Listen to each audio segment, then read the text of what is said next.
Yo, bunch of people have been asking me to make this, so here's my tutorial for Boardwalk. Boardwalk is nothing new. It's literally just poke walk and frame walk mixed together with a different camera.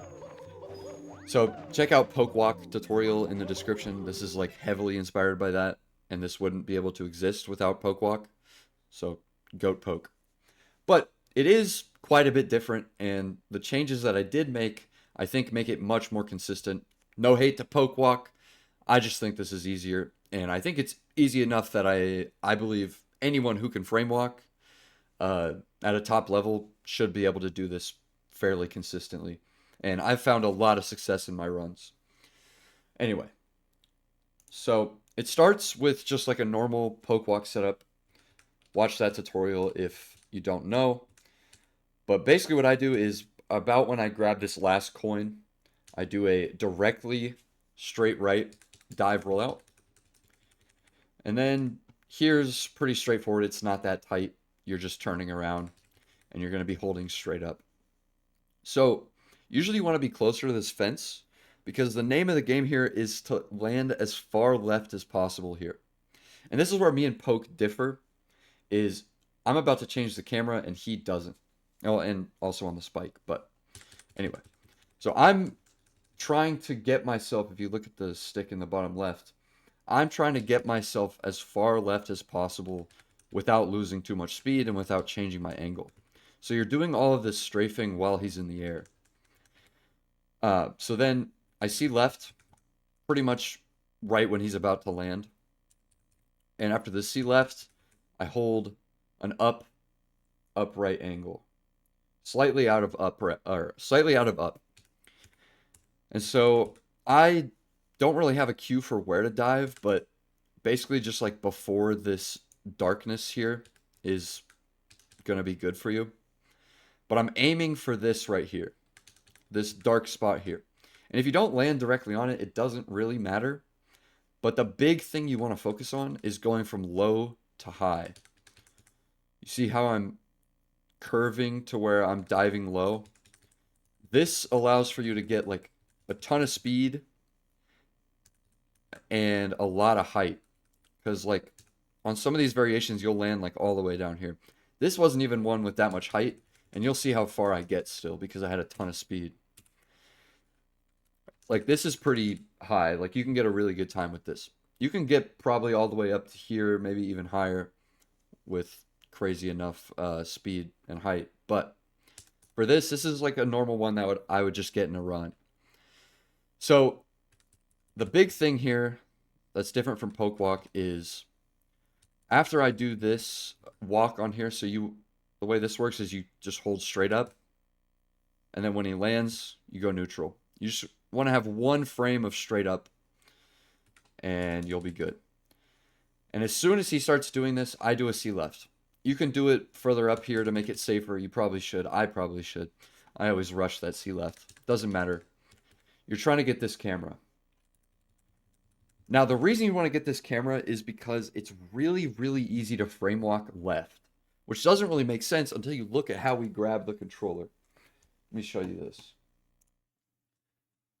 When you frame walk up, you're frame walking into the controller. When you go left, you're going into your hand, and it's there to support it. And a big part of frame walk is having like a support on the side of your stick because you don't want it to move because you're trying to basically mash your stick in a bunch of different times. And the way I do this is I literally just mash. Like, yeah. I mash like I would the button. Obviously, it's a lot easier when it's down by my hands, by my legs. But yeah. So you frame walk left/up left. Up left is going to be a little slower but safer. But usually what I'll do is I'll start with like left frame walks and I'll slowly start up left frame walking. I don't know if you saw that. Slow that down. So you frame walk left a few times, and then when he starts getting closer, you start frame walking up left. And the reason I frame walk up left is because once this box appears, this is going to be your cue. Pretty much no matter where you are, once this box appears, you're good to go. You have perfect height, and all you have to do is go upright. And once you go upright, he'll pretty much immediately start sliding because of your up left frame walks. Like you'll see here. So I go up left this frame. 3 frames later, he's already sliding. And you know he's sliding because the camera's turning down. Watch that. Yeah. And you have a lot of time to press A here. It feels like it's not that much, but when you start to grind it, you'll realize there's a lot of leniency here. Like, look how far the camera goes down. And you just want to hold A and then get a really late kick. You want to kick basically like when you see Mario's head. This can be tricky because depending on where you are on the spike, how late you jumped, how high you are on the spike, it's going to change how much speed you have. So you kind of just have to feel it out and see how much speed Mario's going to have when you jump. But it starts to get pretty easy to get this kick pretty much every time. And then you're just going to do this ending like normal. If you're fast enough, and you should, if you're going to do this, you're probably going to get this slide off like often. You just want to make sure you're doing this long jump late. And then this kind of looks scary, but it's chill. If you have a good angle like every time, you'll just kind of slide past this wall. Bonks do happen all the time, but you can kind of back that up and still get a decent Dark World time, especially for 1 and 0. Like, still continuable if you're not like going for a perfect run. So if we watch the ending here, we'll see we get a 2550, which if you don't know, that's like 0.7 seconds saved, maybe 0.8.